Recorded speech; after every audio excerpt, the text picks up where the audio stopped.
Орусияда жарым жылда 201 кыргызстандык баңгизат менен кармалган. Бешеналиев медициналык окуу жайларды жабуу тартибин түшүндүрдү. Кыргызстандагы 3 чокуну багындаргандарга кыргыз Илбир сынамы ыйгарылат. Саламатсыздарбы? Назарыңыздарда айтмакчы программасы бүгүнкү күнгө алынган маанилүү делген жаңылыктар менен таанышып алыңыздар.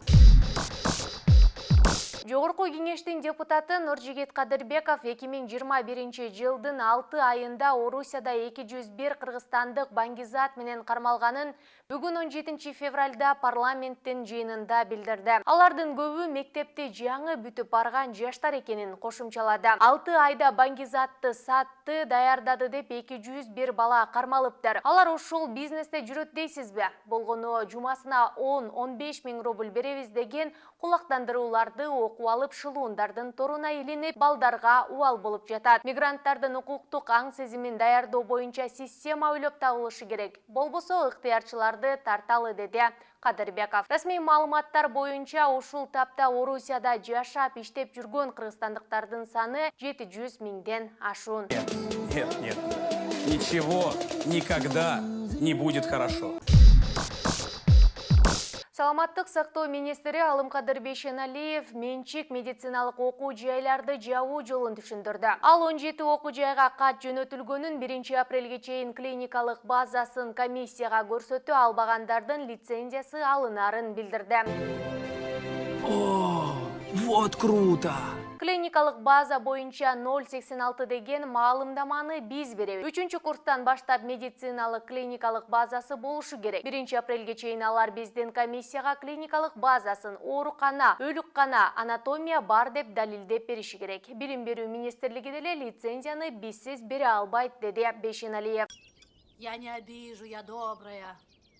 15 февральда саламаттык сактоо министри Алымкадыр Бейшеналиев Кыргызстанда медициналык багыттагы 17 менчик жогорку окуу жайы жана факультет жабыла турганын билдирген. Министр ар бир окуу жайды жеке өзү текшерип чыкканын, профессордук окутуучулар курамы жана ошондой эле клиникалык базасы талапка жооп бергендери гана калтырылып, калгандары жабыларын. Алардын кожоюндарынын арасында олигархтар, депутаттар, мурдагы премьер-министрлер бар экендигин айткан болчу. Ошондой эле талапка жооп берген, шарты бар окуу жайлар ишин уланта берерин кошумчалаган. Жабыла тургандардын студенттери окуусун сертификациядан өткөн окуу жайларынан уланта алары айтылды.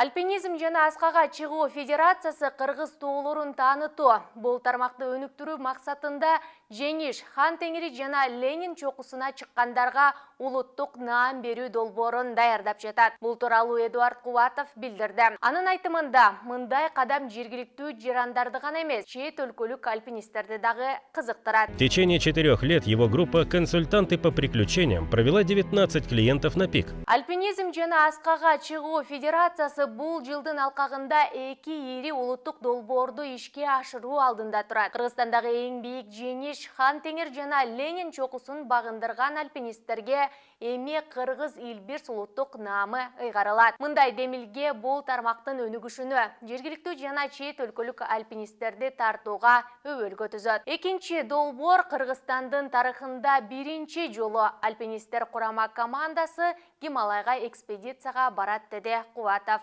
Ошондой эле Адис альпинизм тармагында коопсуздукту жакшыртуу үчүн Кыргыз Республикасынын өзгөчө кырдаалдар министрлиги менен биргеликте иш жүргүзө тургандыгын кошумчалады.